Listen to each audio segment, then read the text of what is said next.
we going in this world of woe? So much suffering and misery. Our hearts are longing for the endless home of peace and love and harmony. Oh, no more bitterness, hatred or greed. Paradise is the place we need. I feel the peace inside of me.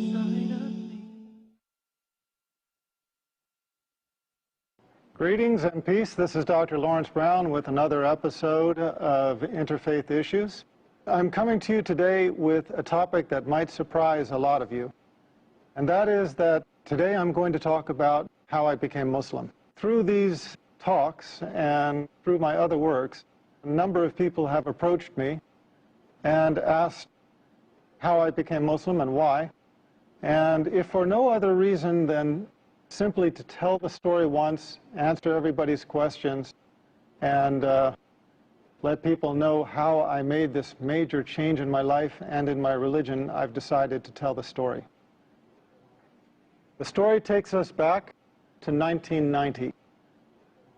Before 1990, I was the typical American.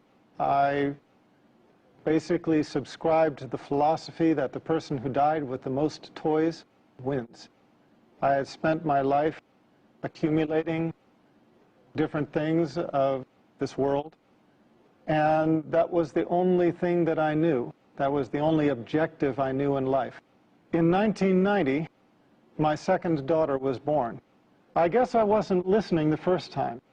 When my first daughter was born, Christina, about 10 months before, she did something I had never seen any child do before, and that is that she was able to stand from the very first day of life.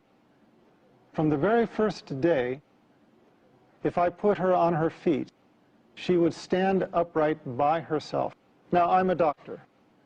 I'm a medical doctor. I understand that that is something that a newborn baby is not supposed to be able to do. But I didn't see it as a miracle. I saw it as something interesting, something charming about this child. But I guess I didn't get the message. I guess the message had to come to me twice, and the second time in a more dramatic way. So, 10 months later, in 1990, my second daughter, Hannah, was born. Now, Hannah was taken directly from the birthing room in the hospital to the neonatal intensive care unit. And at the time, I didn't know why. They did not tell me. I was a doctor working in the hospital. It was George Washington University Hospital, one of the most famous hospitals in the United States. That was the hospital where President Ronald Reagan went when he was shot. You cannot fault the medical care at that hospital. They had the highest medical care. So when I found out that my second daughter was blue, I was very concerned.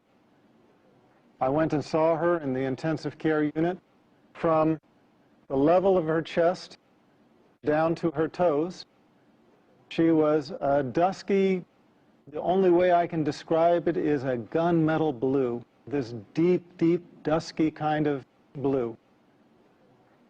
Now, for those of you in the medical profession, you understand what that means. A lot of people, even outside the medical profession, understand what that means, but for those of you who don't, you know how when you look at the veins in your arms, in a pale-skinned person like myself, those veins are blue. The reason why is because blood, when it is carrying oxygen, is red. When the blood does not have oxygen, it turns blue. And that was the color of my child. We took a cardiac ultrasound it showed that she had a coarctation of the aorta. Now, the aorta is the major vessel that comes off of the heart and then sweeps down to the rest of the body, carrying all of the blood for the body from the chest down. And a coarctation is a critical narrowing in that artery. We could see where the artery was normal size. We could see where it was normal size on the other side, but right in the middle, there was this tight coarctation where the artery narrowed down to almost nothing. So that was the condition of my child. She was dying. Her body was suffocating. Now, as a doctor, I understood what this meant. I had assisted on numerous cardiothoracic surgeries. I knew that this almost certainly meant for this child that she would undergo emergency thoracic surgery. They would cut open her chest. They would replace the vessel with a graft. And these children, in general, don't do well. Given the technology of the time, about 20 years ago, my expectation was that my daughter would have the surgery, survive a few years, need to have the surgery again to replace the graft as she grew, and eventually the graft would fail and she would die. Now, that was my understanding at the time. That was the understanding of the intensivist, the doctor caring for my daughter at the time. So we were standing over this one-day-old baby, not even one-day-old baby, whose body was dying for lack of oxygen, and we were just watching her die. They called in a cardiothoracic surgeon from the Children's Hospital across town in Washington, D.C. When he came to see my daughter, I had to leave because I was emotional and I was not helping things. I was not helping them to do their job. I left the intensive care unit. I went down the hallway. Because it's an intensive care unit, there's a prayer room nearby. Now, I remember very clearly walking into that room and praying for the first time in my life with sincerity. And I remember it because I had never prayed with sincerity before. All of my life, I had been in charge. If there was anything that I needed, I knew how to go after it. If there was anything I wanted, I knew what I had to do to get it. I had never been in the position in my life where I faced a situation that I felt I couldn't handle it, where I knew that I was helpless. Now, a lot of people think that I came to Islam through Christianity. In a way, that's true, and I'll come to that. But at the time, it was not. I was never, at any time in my life, Christian. I used to be atheist. I was one of those who denied the existence of God. In fact, I tried to argue people away from believing in God. When I went into that prayer room, I remember one thing hit me right away, and that is that it was just a prayer room. There were no crosses, no crucifixes, no statues. There were no religious symbols at all. And immediately, I felt it was the right place to be. But because I was atheist, I prayed a prayer which I have since come to know is a little bit infamous. It's a kind of a weak prayer, but it has its strength. And that prayer is, "Oh God, if you are there." You have to remember, I had spent all of my life denying God, denying His existence. At that moment, I realized there was nothing I could do there was nothing in my worldly power to help this child. And I knew that the only power, if it did exist, that could help my child was the Almighty. So the only way I could pray was to pray, "Oh God, if you are there." And I admitted, I was honest. I said, "I don't know if you're there or not. But if you are there, I need help." And I made a deal. I made a promise. I asked God if He saved my daughter, and then if He guided me to the religion that was most pleasing to Him, that I would follow. And I remember those words precisely, asking Him to guide me to the religion that was most pleasing to Him and promising to follow.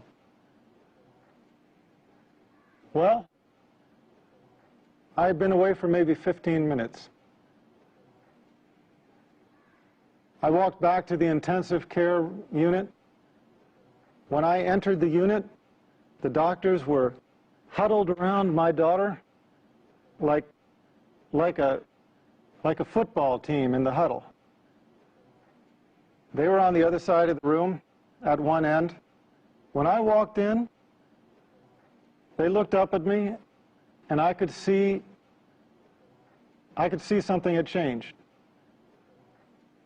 When I walked up to them, the cardiothoracic surgeon just looked me in the eye and said she was going to be okay. The doctors around me did not understand it.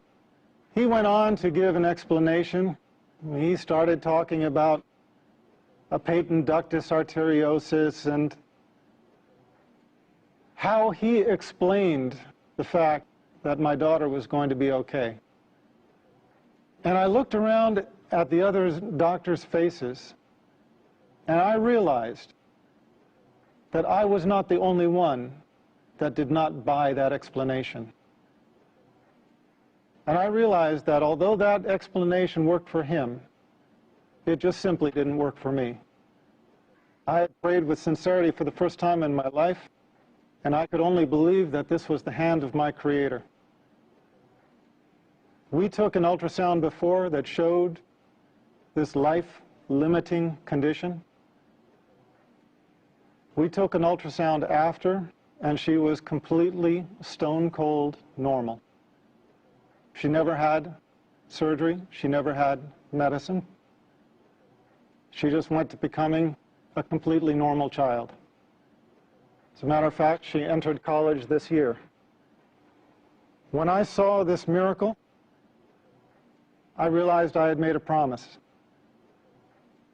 And I realized that if I did not fulfill that promise, I would be blameworthy.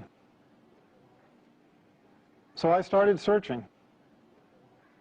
I had promised my Creator that if He would guide me to the religion most pleasing to Him, that I would follow. And the last thing I wanted was to die with that promise being unfulfilled. I would love to continue and finish the story all in one go, but we have an obligation to our sponsors, and so I ask you to be patient, bear with us. We're going to break for a few minutes. We'll be right back. Welcome back. This is Dr. Lawrence Brown again, speaking on the subject of my conversion to Islam. And I will just continue the story that I started, telling how and why I became Muslim. So, I started reading scriptures of a variety of religions. I studied Buddhism, Taoism, Shintoism, read into the Bhagavad Gita, started studying Hinduism, worked my way around to Judaism, Christianity, started working myself up the ladder of the revealed monotheistic religions. With each religion I encountered, I basically just came to the conclusion that, well, no, that's not it. It didn't take me long to decide against Buddhism, against Taoism, against Hinduism. That's why I ended up studying Judaism. When I studied Judaism, I felt, okay, now here there is some truth, but there are also some things that I did not believe. I found inconsistencies in the Old Testament, which we'll talk about in another show, inshallah. I found the prediction of 3 prophets to follow, and that obviously raised the question, well, if those prophets do not count as John the Baptist and Jesus Christ as the first 2 of those 3, who else could it be? So I moved on to Christianity. As I studied Christianity, I just was looking for the answer anywhere I could find it. I studied with the Southern Baptists, the Quakers, the Greek Orthodox, the Roman Catholics, Mormons, Seventh-day Adventists. My head is kind of swimming with all of the sects of Christianity that I approached for longer or shorter periods of time. And in the end, I could never get my answers. I would go to the priests, having actually done something that very few Christians, in my experience, really do, and that is reading the Bible and questioning aspects of it. Now, please understand, I don't mean this to put down anybody out there. I don't mean this as a criticism to Christians who hold on to their faith, but I just mean to say that most Christians accept their faith unconditionally without really analyzing it. I found Jesus Christ calling himself the Son of Man, so I wanted the priest to tell me, why do Christians call him the Son of God if he called himself the Son of Man? I found Jesus Christ in 3 places asked, what is the most important commandment? And he said, "Know, O Israel, your God is one God." And I couldn't find the Trinity anywhere. I said, well, if the Trinity is not in the Bible, why are people teaching it? Why are people believing it? Why are people following it? Why are people professing it? And they said, well, it's First Epistle of John, chapter 5, verse 7. And I found out that that's a forgery. It doesn't exist in the original manuscripts, which is why it has been modified in the more modern Bibles. It is why you do not any longer find in the reputable Bibles published in modern day, you do not find it talking about the Father, the Son, and the Holy Spirit, and these 3 are one. You don't find that anymore because the scholars of modern times have recognized that that was a misleading insertion. As Scofield's Reference Bible states, it's an interpolation. It's a misleading insertion. I wanted the priests to answer these questions for me, and I never found a single one of any sect anywhere who could. I felt almost more lost than before. I believed in what Jesus Christ taught. I believed that he was a prophet. I believed in God as one God. I believed that man's relation with God is direct, without intercessor. I believed that we are accountable for our actions. I could not believe that we carried the taint of original sin, a sin that we never committed. I was at odds with Trinitarian theology, but I was in agreement with everything Jesus Christ taught. And I found these 2 to be different. And no priest could explain this to me. For a couple of years, I was searching, not finding anything, because in the West, in America, really about the last religion most people even think to consider is Islam. It wasn't until I learned about Islam, about the Prophet Muhammad, peace be upon him, that everything suddenly made sense. Everything fell in place. The Old Testament's prediction of 3 prophets to follow, John the Baptist being 1, Jesus Christ being 2. Who is the 3rd? The prophet of Islam, Muhammad, peace be upon him. Everything else fell in place. All of the teachings of Jesus Christ, his teaching that God is one, his teaching that the prophets, including himself, were men, his teaching that we are directly accountable to God, without intercessor, No saints in the way, no priests that you have to make confession to or seek absolution from. No, our account is directly to God without intercessor. And I found the consistency in the creed throughout the chain of revelation. This was my reason for embracing Islam. I found in Islam the answer to my search in the continuity of the chain of revealed revelation. I found Islam as the conclusion in the chain of revelation. Now, that's my story. It's a very personal story, and maybe nobody benefits from it except for me. But it seems like everybody has a testimonial. And God guides who He wills. And if you are sincere, He will guide you to the straight path. But if you have some disease in your heart, if you have some insincerity, if you have some desire for the world where you do not put God as your priority, you can easily fall into this trap. You start out thanking God and you end up directing your worship to an element of His creation, worshiping the creation instead of the Creator. A few years later, as a doctor, I had a patient who had a son who was born with a lethal heart problem. It looked like he was going to die. She prayed to God. She asked for God to save her child, and she promised. Her child got better, the same as mine had. And you know what? She didn't keep her promise. She went back on it.